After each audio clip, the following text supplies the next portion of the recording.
بسم اللہ الرحمن الرحیم۔ السلام علیکم ورحمۃ اللہ وبرکاتہ۔ محسن انسانیت فخر الرسول حضرت محمد مصطفیٰ صلی اللہ علیہ وآلہ وسلم، ہمارے پیارے نبی کریم صلی اللہ علیہ وآلہ وسلم ملک عرب میں پیدا ہوئے۔ اسی سرزمین پر پہلے بھی انبیاء کرام مبعوث ہوتے رہے۔ ہر نبی نے اپنے زمانے اور حالات کے مطابق شریعت کی باتیں بتائی، لوگوں کو اللہ کی طرف بلایا، نیکی کی دعوت دی، برائی سے روکا۔ آخر میں ہمارے پیارے نبی کریم صلی اللہ علیہ وآلہ وسلم مبعوث ہوئے۔ آپ نے بھی وہی تعلیم دی جو سابقہ نبیوں نے دی۔ ہمارے پیارے نبی کریم صلی اللہ علیہ وآلہ وسلم 12 ربیع الاول بروز پیر صبح صادق کے وقت مکہ معظمہ میں پیدا ہوئے۔ بچے کا نام محمد صلی اللہ علیہ وآلہ وسلم رکھا گیا۔ ایسا نام عرب میں کسی نے نہیں رکھا۔ آپ صلی اللہ علیہ وآلہ وسلم جس زمانہ میں پیدا ہوئے اسے عام الفیل کہا جاتا ہے۔ عام الفیل کے معنی ہاتھی کے ہیں۔ یمن کا بادشاہ ابرہہ کعبہ پر حملہ کرنے کی غرض سے آیا تھا۔ فوج کے سپاہی ہاتھیوں پر سوار تھے۔ ابرہہ کا مقابلہ کسی نے نہیں کیا۔ خدا کا کرشمہ دیکھیے کہ ابرہہ کو پسپا کر دیا گیا۔ اس کے بہت سے سپاہی ہلاک ہوئے۔ عرب میں دستور تھا کہ بچہ پیدا ہوتے ہی دایا کے حوالے کر دیا جاتا تھا اور وہ اپنے گاؤں لے جا کر اپنی نگرانی میں پرورش کرتی۔ بچہ کھلی ہوا میں پرورش پاتا، تندرست و توانا رہتا، صاف ستھری زبان سیکھتا، زبان میں فصاحت و بلاغت ہوتی۔ چنانچہ اسی روایتی دستور کے مطابق سرکار دو عالم صلی اللہ علیہ وآلہ وسلم کو حلیمہ سعدیہ کے حوالے کیا گیا۔ جب آپ صلی اللہ علیہ وآلہ وسلم کی عمر 6 سال کی ہوئی تو حلیمہ سعدیہ رضی اللہ تعالی عنہا نے آپ صلی اللہ علیہ وآلہ وسلم کو حضرت آمنہ رضی اللہ تعالی عنہ کے پاس چھوڑ دیا۔ کچھ عرصہ بعد حضرت آمنہ رضی اللہ تعالی عنہا کا انتقال ہو گیا۔ ماں کی شفقت سے محروم ہونے کے بعد آپ صلی اللہ علیہ وآلہ وسلم کے دادا عبد المطلب نے پرورش کرنے کی ذمہ داری سنبھال لی۔ عبد المطلب آپ صلی اللہ علیہ وآلہ وسلم کو پیار و محبت کے ساتھ پرورش کرتے رہے۔ 2 سال کے بعد ان کی وفات ہو گئی تو آپ صلی اللہ علیہ وآلہ وسلم کے چچا حضرت ابو طالب نے آپ صلی اللہ علیہ وآلہ وسلم کو لے لیا۔ ہر طرح سے آپ صلی اللہ علیہ وآلہ وسلم کا خیال رکھا اور آپ صلی اللہ علیہ وآلہ وسلم کی نگرانی کرتے رہے۔ جب آپ صلی اللہ علیہ وآلہ وسلم کچھ سمجھدار ہوئے تو تجارتی سفر میں ابو طالب کے ساتھ جاتے تھے۔ حضرت محمد صلی اللہ علیہ وآلہ وسلم بکریاں بھی چراتے تھے، اپنے چچا کے گلوں کی رکھوالی بھی کرتے اور چرانے کے لیے جنگل لے جاتے۔ آپ صلی اللہ علیہ وآلہ وسلم نے اپنے چچا ابو طالب کے ہمراہ کئی تجارتی سفر کیے، خرید و فروخت کے طریقے سیکھے۔ سفر کے دوران بہت سے لوگوں سے ملاقات ہوئی، ان سے بات چیت کرنے کا موقع ملا۔ آپ صلی اللہ علیہ وآلہ وسلم اکثر ملک شام جایا کرتے تھے۔ مکہ میں ایک خاتون رہتی تھی، نام خدیجہ تھا۔ عورت تو تھی لیکن باصلاحیت تھی، وہ بھی تجارت کرتی تھی اور اپنا مال ملک شام بیچتی تھی۔ حضرت خدیجہ رضی اللہ تعالی عنہا آپ صلی اللہ علیہ وآلہ وسلم کے بارے میں اکثر سنا کرتی تھی کہ آپ صلی اللہ علیہ وآلہ وسلم ایک کامیاب تاجر ہیں اور آپ صلی اللہ علیہ وآلہ وسلم کی اعلیٰ صفات اور حسن اخلاق سے بھی واقف تھیں۔ لوگوں کی زبان سے یہ کہتے سنا کہ آپ صلی اللہ علیہ وآلہ وسلم صادق اور امین ہیں، لوگوں پر رحم کرتے ہیں۔ حضرت خدیجہ رضی اللہ تعالی عنہ دل میں کہنے لگیں کہ ایسے راست باز اور سچے آدمی سے ملنا چاہیے، شاید وہ کاروبار میں مدد کر سکیں۔ انہوں نے آپ صلی اللہ علیہ وآلہ وسلم کو پیغام بھیجا۔ حضور اکرم صلی اللہ علیہ وآلہ وسلم بی بی خدیجہ کے گھر پہنچے۔ بی بی خدیجہ رضی اللہ تعالی عنہا نے حضور اکرم صلی اللہ علیہ وآلہ وسلم سے عرض کیا کہ آپ صلی اللہ علیہ وآلہ وسلم تجارتی مال لے کر فروخت کریں، مجھے آپ جیسے شخص کی ضرورت ہے۔ حضور صلی اللہ علیہ وآلہ وسلم نے اس پیشکش کو منظور کر لیا، چنانچہ تجارت کا مال لے کر شام جانے کے لیے تیار ہو گئے۔ حضرت خدیجہ رضی اللہ تعالی عنہ نے اپنا غلام میسرہ آپ صلی اللہ علیہ وآلہ وسلم کی خدمت کے لیے ہمراہ کر دیا۔ قافلہ روانہ ہوا۔ آپ صلی اللہ علیہ وآلہ وسلم ملک شام کی طرف جا رہے تھے تو راستے میں بصرہ کے قریب ایک یہودی عالم ربی رہتا تھا۔ آپ صلی اللہ علیہ وآلہ وسلم اس کے قریب سے گزرے، کچھ دیر سستانے کے لیے ایک درخت کے سائے میں بیٹھ گئے۔ ربی نے آپ صلی اللہ علیہ وآلہ وسلم کو خوب غور سے دیکھنا شروع کیا اور میسرہ کو اشارے سے اپنے پاس بلا کر پوچھا، یہ تمہارے ساتھ کون ہے؟ اس نے کہا، اس شخص کا تعلق قبیلہ قریش سے ہے۔ ربی نے کہا، خدا کی قسم اس درخت کے سائے تلے سوائے نبی کے کوئی نہیں بیٹھتا، کاش میں اس وقت تک زندہ رہتا جب اس شخص کو نبوت ملتی۔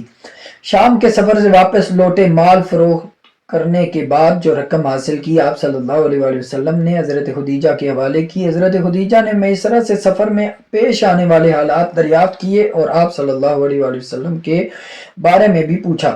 میسرہ نے سفر کے دوران پیش آنے والے واقعات اور آپ صلی اللہ علیہ وآلہ وسلم کے صالح کردار کے بارے میں کچھ تفصیل سے بتا دیا۔ میسرہ نے جو باتیں بتائیں اس سے آپ بہت متاثر ہوئی اور حضور صلی اللہ علیہ وآلہ وسلم کی زوجیت میں آنے کے لیے حضور صلی اللہ علیہ وآلہ وسلم سے نکاح کی درخواست کی۔ سرکار دو عالم صلی اللہ علیہ وآلہ وسلم نے ان کی یہ پیشکش منظور کر لی۔ آپ صلی اللہ علیہ وآلہ وسلم کی عمر 25 سال تھی اور حضرت خدیجہ رضی اللہ تعالی عنہا کی عمر 40 سال تھی۔ 15 سال کا فرق تھا۔ نکاح ہو گیا۔ تقریب میں حضرت حمزہ، ابو طالب، حضرت ابوبکر صدیق اور برادران قریش شریک ہوئے۔ حضور صلی اللہ علیہ وآلہ وسلم نے مہر میں 20 اونٹ دیے۔ شادی کے بعد حضور اکرم صلی اللہ علیہ وآلہ وسلم کی حالت بہتر ہو گئی۔ آپ صلی اللہ علیہ وآلہ وسلم غریبوں کا خیال رکھتے تھے، بے کسوں کی مدد فرماتے تھے، مصیبت زدہ لوگوں کے کام آتے تھے۔ قریش آپ صلی اللہ علیہ وآلہ وسلم کی سچائی اور حسن اخلاق کے قائل ہو گئے۔ ہر شخص آپ صلی اللہ علیہ وآلہ وسلم کی تعریف کرتا تھا۔ یوں تو سارے عرب میں گمراہی پھیلی ہوئی تھی، ہر طرف بد نظمی اور انتشار کا ماحول پایا جاتا تھا، کمزوروں کا جینا دوبر ہو چکا تھا، انصاف نام کی کوئی چیز نہیں تھی۔ مکہ کی حدود میں کچھ بھی اس قسم کی حالت پائی جاتی تھی، باعث سے کوئی تاجر مال لے کر آتا تو لوٹ لیا جاتا، یہ مال خرید کر رقم نہیں دیتا، کوئی کسی کا حق دبا بیٹھتا۔ سرکار دو عالم صلی اللہ علیہ وآلہ وسلم کو ان خرابیوں کے باعث بہت دکھ پہنچتا تھا۔ مکہ کے سنجیدہ اور انصاف پسند لوگوں نے حلف الفضول کے نام سے ایک انجمن کی بنیاد رکھی، جس کا مقصد یہ تھا کہ ہر اس مظلوم کی حمایت کی جائے جو شہر مکہ کی حدود میں پایا جائے، خواہ وہ وہیں کا باشندہ ہو یا اجنبی۔ رسول اکرم صلی اللہ علیہ وآلہ وسلم نے اس عمل کو بہت پسند فرمایا۔ یہ تو سب ہی جانتے ہیں کہ آج سے 4000 سال پہلے حضرت ابراہیم علیہ السلام نے خانہ کعبہ کی بنیاد رکھی، تعمیر میں حضرت اسماعیل علیہ السلام نے بھی حصہ لیا۔ خانہ کعبہ جس حالت میں آج نظر آ رہا ہے، پائیداری اور خوبصورتی کے اعتبار سے قدیم کعبہ سے بہت فرق ہے۔ صدیاں گزر گئی، آج بھی اللہ کا یہ گھر قائم ہے۔ کبھی ایسا بھی ہوتا تھا کہ خراب موسمی حالات اور بارشوں کی وجہ سے عمارت بوسیدہ ہو جاتی تھی تو مرمت کرنے کی ضرورت پیش آتی تھی۔ جب سرکار دو عالم صلی اللہ علیہ وآلہ وسلم کی عمر مبارک 35 سال کی تھی تو ایک مرتبہ پھر ضرورت پیش آئی تو تعمیر کا کام شروع ہوا۔ کام تو مکمل ہو چکا، صرف سنگ اسود رکھنے کی باری آئی۔ سنگ اسود رکھنا ہر شخص کے لیے ایک اعلیٰ اعزاز تھا۔ سرداروں میں سے ہر شخص یہ چاہتا تھا کہ یہ سعادت اس کے حصے میں آئے، اس کے لیے لڑائی جھگڑے کی نوبت آ چکی تھی۔ بعد میں اتفاق کے رائے سے یہ بات منظور ہوئی کہ اگلے روز صبح سویرے سب سے پہلے جو شخص صحن کعبہ میں داخل ہوگا وہ جو فیصلہ کرے گا ہم مان لیں گے۔ دوسری صبح سرکار دو عالم صلی اللہ علیہ وآلہ وسلم کو صحن کعبہ کی طرف آتے ہوئے دیکھ کر سب نے ایک آواز ہو کر کہا، صادق آگے، امین آگے۔ سرداروں نے فیصلہ کرنے کا اختیار سرکار دو عالم صلی اللہ علیہ وآلہ وسلم کو دیا۔ آپ صلی اللہ علیہ وآلہ وسلم نے ایک چادر منگوائی، درمیان میں آپ صلی اللہ علیہ وآلہ وسلم نے اپنے مبارک ہاتھوں سے سنگ اسود رکھا اور اس کے کونے سرداروں سے پکڑوا کر حجر اسود کو خانہ کعبہ تک لے جانے کے لیے کہا۔ آپ صلی اللہ علیہ وآلہ وسلم کی اس منصفانہ فیصلے کی سب نے تعریف کی۔ رسول اللہ صلی اللہ علیہ وآلہ وسلم کا ہر لمحہ ہر وقت عبادت الہی میں گزرتا تھا۔ آپ صلی اللہ علیہ وآلہ وسلم ہر کام اللہ کی مرضی کے مطابق کرتے تھے۔ ایک مرتبہ کسی صحابی نے حضرت عائشہ رضی اللہ تعالی عنہا سے دریافت کیا کہ سرکار دو عالم صلی اللہ علیہ وآلہ وسلم کے بارے میں کچھ فرمائیے۔ حضرت عائشہ رضی اللہ تعالیٰ عنہ نے فرمایا، آپ صلی اللہ علیہ وآلہ وسلم کی زبان پر ہر لمحہ اللہ کا ذکر رہتا ہے۔ مکہ معظمہ سے 3 میل کے فاصلے پر ایک پہاڑ ہے، یہاں ایک غار ہے، یہ جگہ بالکل سنسان ہے۔ یہ غار ہیرا کے نام سے مشہور ہے۔ اللہ کے رسول کئی دن تک اس غار میں گزارتے، اللہ کا ذکر کرتے اور عبادت میں مصروف رہتے۔ آپ صلی اللہ علیہ وآلہ وسلم ذکر الہی میں مشغول تھے کہ اچانک ایک نورانی جسم نمودار ہوا۔ یہ جبرائیل علیہ السلام تھے۔ فرشتے نے کہا، پڑھ۔ آپ صلی اللہ علیہ وآلہ وسلم نے کوئی خیال نہیں کیا۔ ایسا معلوم ہوتا تھا کہ آپ صلی اللہ علیہ وآلہ وسلم کو پوری قوت سے دبا رہا ہے کوئی۔ پھر آواز آئی پڑھ. آپ صلی اللہ علیہ وآلہ وسلم نے فرمایا کہ میں کیا پڑھوں؟ جواب ملا پڑھ اپنے رب کے نام سے جس نے کائنات کو پیدا کیا اور انسان کو خون کے لوتھڑے سے پیدا کیے. پڑھیے آپ کا رب بڑا کریم ہے جس نے قلم کے ذریعے تعلیم دی، انسان کو وہ علم دیا جو وہ نہیں جانتا تھا. یہ پہلی وحی تھی جو آپ صلی اللہ علیہ وآلہ وسلم پر نازل ہوئی. آپ منصب رسالت پر فائز ہوئے. آپ اللہ کے رسول گھر تشریف لائے. حضرت خدیجہ رضی اللہ تعالی عنہا سے غار حرا میں جو کچھ ہوا آپ صلی اللہ علیہ وآلہ وسلم نے سنا دیا. حضرت خدیجہ رضی اللہ تعالی عنہ نے جیسے ہی آپ صلی اللہ علیہ وآلہ وسلم کی زبان مبارک سے سنا فوراً ایمان لے آئی اور فرمایا خدا کی قسم اللہ آپ صلی اللہ علیہ وآلہ وسلم کو کبھی رنجیدہ نہیں کرے گا. آپ رشتہ داروں کے کام آتے ہیں، سچ بولتے ہیں، بے کسوں کی مدد کرتے ہیں، ناداروں کا خیال رکھتے ہیں، مہمان کی تواضع کرتے ہیں اور نیک کاموں میں ہاتھ بٹاتے ہیں، بےہودہ بات نہیں کرتے. حضرت خدیجہ رضی اللہ تعالیٰ عنہ آپ صلی اللہ علیہ وآلہ وسلم کو اپنے بھائی ورقہ بن نوفل کے پاس لے گئیں اور واقعہ بیان کیا. وہ الہامی کتابوں کے عالم تھے. پکار اٹھے پاک ہے پاک، محمد صلی اللہ علیہ وآلہ وسلم پیغمبر ہیں، پریشان نہ ہوں. حضرت خدیجہ الکبریٰ، حضرت علی، حضرت زید بن حارث اور جو آپ صلی اللہ علیہ وآلہ وسلم کے غلام تھے اور دیرینہ رفیق حضرت ابو بکر صدیق رضی اللہ تعالی عنہ آپ صلی اللہ علیہ وآلہ وسلم پر ایمان لے آئے اور آپ کی نبوت کی تصدیق کی. حضرت ابو بکر صدیق رضی اللہ تعالی عنہ اپنے زیر اثر حلقہ کے لوگوں کو بھی دائرہ اسلام میں لے آئے، جن میں حضرت عثمان غنی، حضرت زبیر، حضرت عبد الرحمن بن عوف، حضرت سعد بن ابی وقاص اور حضرت طلحہ رضی اللہ تعالی عنہم شامل ہیں. ایمان لانے والوں میں اضافہ ہی ہوتا رہا حتیٰ کہ مسلمانوں کی تعداد 30 سے بڑھ گئی. تبلیغ کا سلسلہ جاری رکھنے کے لیے حضرت ارقم کے گھر کو مرکز بنا لیا. 3 برس تک اشاعت اسلام کا کام خفیہ طور پر جاری رہا. چوتھے سال حکم الہی صادر ہوا. جو آپ صلی اللہ علیہ وآلہ وسلم کو حکم دیا گیا وہ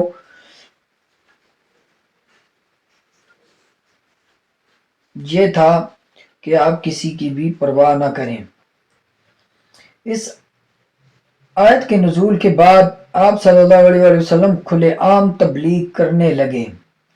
اس کے بعد پھر اللہ نے حکم دیا اور اپنے قریبی رشتہ داروں کو ڈراتے رہیے. حکم کی تکمیل کرتے ہوئے اپنے گھر میں ایک ضیافت کا اہتمام کیا اور اپنے رشتہ داروں کو مدعو کیا. کھانے کے بعد آپ صلی اللہ علیہ وآلہ وسلم نے تقریر کرتے ہوئے فرمایا میں وہ چیز لے کر آیا ہوں جس میں دنیا اور آخرت دونوں میں بھلائی ہے. پھر آپ صلی اللہ علیہ وآلہ وسلم نے مہمانوں سے پوچھا ایک نیک کام ہے، اس میں کون میرا ساتھ دے گا؟ مجلس میں خاموشی چھا گئی. جواب کسی نے نہ سنا دیا. اچانک مولا علی شیر خدا رضی اللہ تعالی عنہ اٹھ کھڑے ہوئے اور فرمایا میں عمر میں کم سن ہوں لیکن میں آپ صلی اللہ علیہ وآلہ وسلم کا ساتھ دوں گا. حضرت علی رضی اللہ تعالی عنہ کے کہنے پر لوگ ہنس پڑے، کچھ نے تو مذاق بھی اڑایا. مجلس برخاست ہو گئی. ایک اور موقع آپ صلی اللہ علیہ وآلہ وسلم نے عزیزوں کو متوجہ کیا. آپ صلی اللہ علیہ وآلہ وسلم کو صفا پر چڑھ گئے اور قریش کے لوگوں کو ہر ایک کا نام لے لے کر پکارنا شروع کیا. جب سب جمع ہو گئے تو آپ صلی اللہ علیہ وسلم نے ارشاد فرمایا لوگو اگر میں تم سے یہ کہوں کہ اس پہاڑ کے پیچھے ایک مسلح لشکر جمع ہے اور تم پر حملہ کرنے والا ہے، مجھے سچا سمجھو گے؟ لوگوں نے جواب دیا تمہیں صادق اور امین پایا جاتا ہے، تو جو کہے گا سچ کہے گا. تو سرکار دو عالم صلی اللہ علیہ وآلہ وسلم نے فرمایا تم کو ایک خدا کی جانب بلاتا ہوں اور تمہارے دلوں میں جو وہم ہے میں اسے دور کرنا چاہتا ہوں. میں تمہیں خبردار کر رہا ہوں کہ کفر و شرک سے باز آ جاؤ، ایک خدا پر ایمان لاؤ ورنہ تم برباد ہو جاؤ گے. تم اس دن سے ڈرو جب خدا کے سامنے حاضر ہو کر اپنے اعمال کا حساب دینا ہوگا.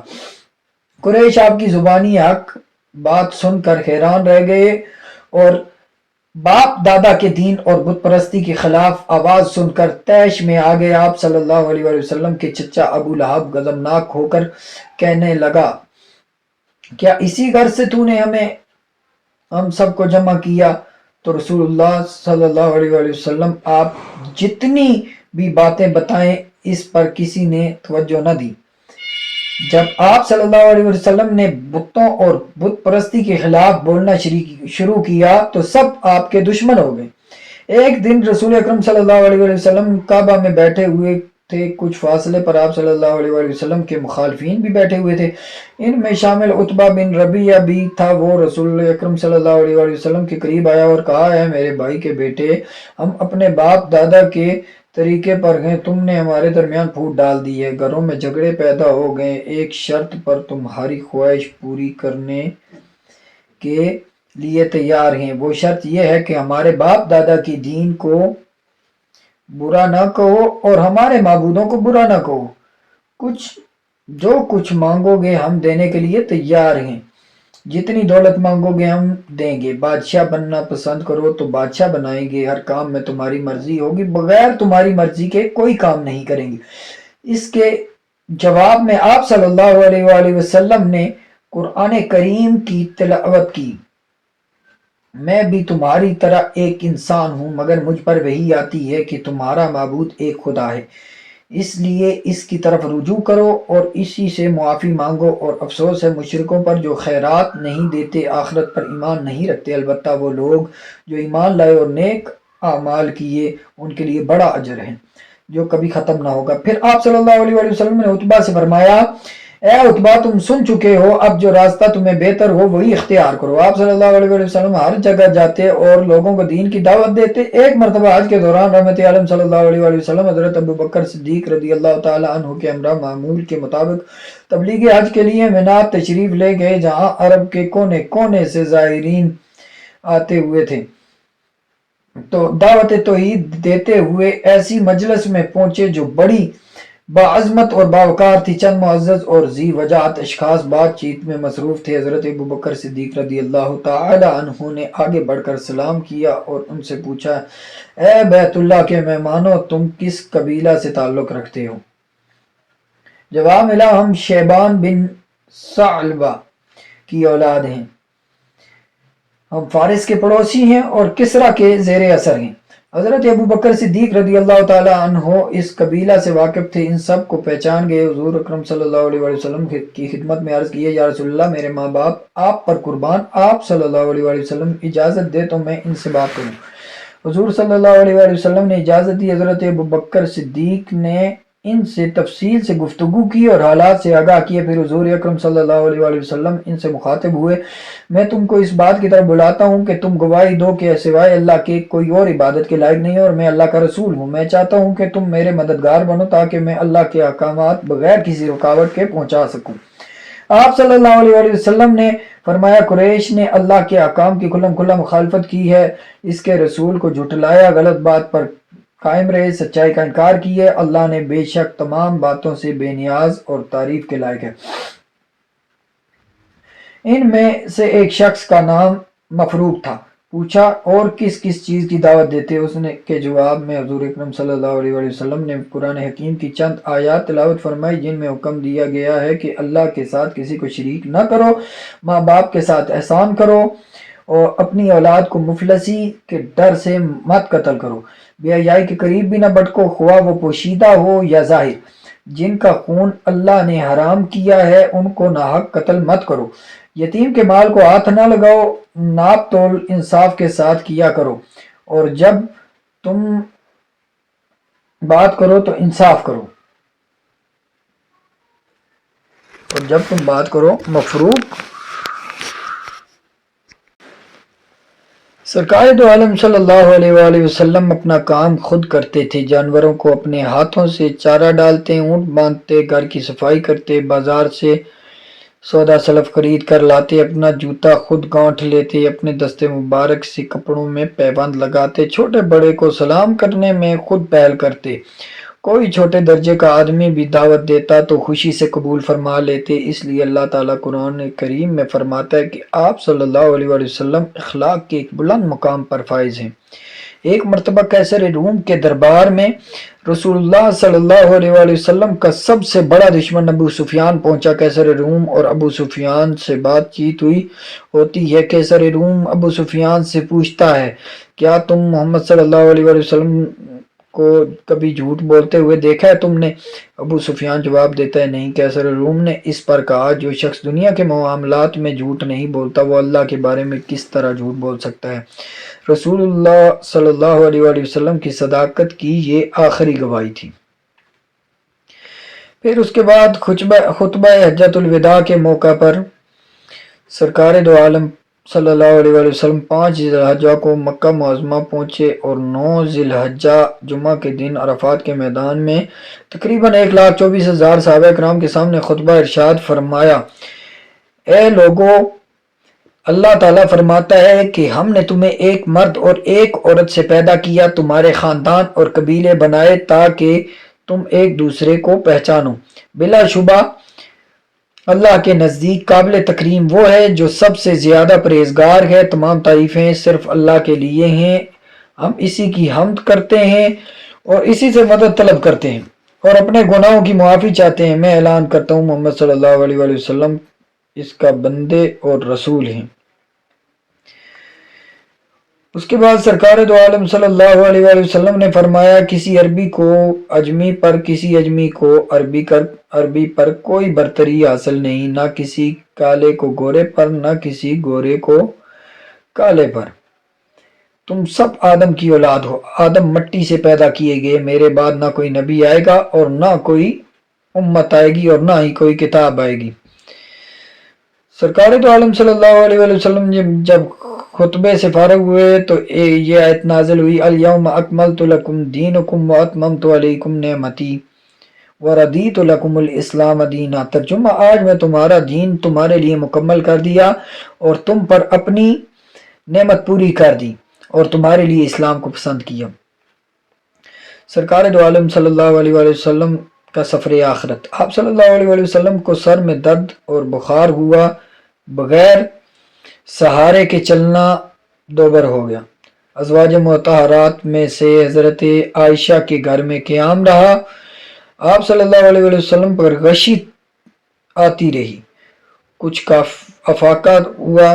حضرت علی کے سہارے مسجد میں تشریف لائے۔ حضرت ابوبکر رضی اللہ تعالیٰ عنہ نے نماز پڑھا رہے تھے کہ حضور صلی اللہ علیہ وآلہ وسلم کی قدموں کی آواز سن کر حضرت ابوبکر صدیق رضی اللہ تعالیٰ عنہ پیچھے ہٹنا شروع ہو گئے۔ آپ صلی اللہ علیہ وآلہ وسلم نے منع فرمایا، آپ نے خطبہ دیا۔ آپ صلی اللہ علیہ وآلہ وسلم نے فرمایا، اللہ نے اپنے بندے کو اختیار دیا ہے کہ وہ دنیا کی نعمتیں لے یا خدا کے پاس جو کچھ ہے اسے قبول کر لے۔ اس نے وہی قبول کیا جو خدا کے پاس ہے۔ یہ سنتے ہی حضرت ابوبکر صدیق رضی اللہ تعالیٰ عنہ دھاڑے مار مار کر رونے لگے۔ انہیں رونے سے منع فرمایا گیا اور فرمایا، میں تمام لوگوں میں سب سے بڑھ کر ابوبکر صدیق رضی اللہ تعالیٰ عنہ کے مال اور رفاقت کا ممنون ہوں، میں سب کا احسان اتار چکا ہوں، ابوبکر کا بدلہ خدا ہی دے سکتا ہے۔ اسی خطبے میں آپ صلی اللہ علیہ وآلہ وسلم نے فرمایا، اے عباس، میں خدا کے ہاں تمہارے جو کچھ کام نہ آ سکوں گا۔ اے صفیہ، اے فاطمہ، مجھ سے دنیا میں جو چاہو مانگ لو، لیکن یاد رکھو میں خدا کے ہاں تمہاری کوئی مدد نہیں کر سکتا۔ اگر اللہ کا قرب حاصل کرنا ہے تو عبادت کرو۔ حضور صلی اللہ علیہ وسلم نبوت کے بعد 13 سال تک مکہ مکرمہ میں رہے۔ 10 سال بعد مدینہ منورہ میں قیام کیا اور پھر اس کے بعد رسالت میں آپ صلی اللہ علیہ وآلہ وسلم نے فرمایا، نماز دین کا ستون ہے، جس نے اسے قائم رکھا اس نے دین کو قائم رکھا، جس نے اسے گرا دیا اس نے دین کو گرا دیا۔ آپ صلی اللہ علیہ وآلہ وسلم نے فرمایا، نماز میری آنکھوں کی ٹھنڈک ہے۔ نماز ہم کسی مقام پر بھی یا جماعت کے ساتھ بھی پڑھ سکتے ہیں۔ یہ سرکار دو عالم صلی اللہ علیہ وآلہ وسلم نے نماز کے متعلق ارشاد فرمایا۔ اس کے بعد حضور صلی اللہ علیہ وآلہ وسلم نے ہمیں کئی طرح کے اعمال کرنے کا فرمایا۔ یہ ایک تاریخی واقعہ ہے کہ ہمارے پیارے نبی کریم صلی اللہ علیہ وآلہ وسلم پر ایک بڑھیا روزانہ آپ کی آمد و رفت کے موقع پر آپ صلی اللہ علیہ وآلہ وسلم پر کوڑا کرکٹ پھینکا کرتی تھی۔ ایک روز ایسا ہوا کہ آپ صلی اللہ علیہ وآلہ وسلم راستے سے گزر رہے تھے تو بڑھیا نظر نہیں آئی۔ آپ صلی اللہ علیہ وآلہ وسلم کو پریشانی لاحق ہوئی۔ آپ صلی اللہ علیہ وآلہ وسلم تلاش کرتے ہوئے اس کے گھر پہنچے، دیکھا کہ وہ بڑھیا بیمار ہے، چل پھر نہیں سکتی، آپ صلی اللہ علیہ وآلہ وسلم دعائے خیر کرتے ہیں حالانکہ وہ برا سلوک کرتی تھی۔ یہ بات ذہن نشین رکھنی چاہیے کہ دین اور مذہب کا مطلب دوسرے الفاظ میں محبت اور ہمدردی ہے، اور محبت اور ہمدردی نہ ہو تو مذہب برائے نام رہ جاتا ہے۔ نماز کے بارے میں ارشاد باری تعالیٰ ہے کہ نماز اس لیے فرض کی گئی تاکہ تمہارے اندر تقوی پیدا ہو۔ ماہ رمضان میں روزے رکھنے کا مقصد بھی تقوی ہی ہے، اخلاق فاضلہ کا نام ہی تقوی ہے۔ نماز مومن کی معراج ہے، اور اسی وقت ممکن ہے کہ پہلے ہم اپنے اندر اصلی اخلاقی صفات پیدا کریں، اسی کا نام تقوی ہے۔ تقوی کی سعادت پیدا ہو گئی تو نماز بھی مومن کی معراج کہلائے گی۔ اللہ اور اللہ کے رسول صلی اللہ علیہ وآلہ وسلم نے جن کاموں کرنے کا حکم دیا ہے اس پر عمل کرنے کا نام عبادت ہے۔ عبادت کا مقصد لوگوں کے ساتھ حسن سلوک سے پیش آنا ہے، والدین کی خدمت کرنا، رشتہ داروں اور قرابت داروں کی مدد کرنا، حاجت مندوں کی حاجت پوری کرنا، مانگنے والوں کو دینا، پڑوسیوں کا خیال رکھنا، اور اگر وہ بھوکے ہوں تو کھانا کھلانا، ننگے کو کپڑا پہنانا، مریض کی عیادت کرنا اور اس کی تیمارداری کرنا، اگر کوئی امانت رکھے تو اس کے طلب کرنے پر اس کی امانت اسی حال میں لوٹا دینا، مصیبت میں صبر کرنا اور اس کا مستقل مزاجی سے مقابلہ کرنا، مہمان کی خاطر تواضع کرنا، اپنی محنت سے روزی حاصل کرنا، یہ سب عمل عبادت میں آتے ہیں۔ خدمت خلق عبادت ہے۔ عظمت صرف انہی کو ملی جو اپنے لیے نہیں دوسروں کے لیے زندہ رہے۔ ہمارا مذہب اسلام بھی ہمیں یہی تعلیم دیتا ہے۔ السلام علیکم ورحمۃ اللہ وبرکاتہ۔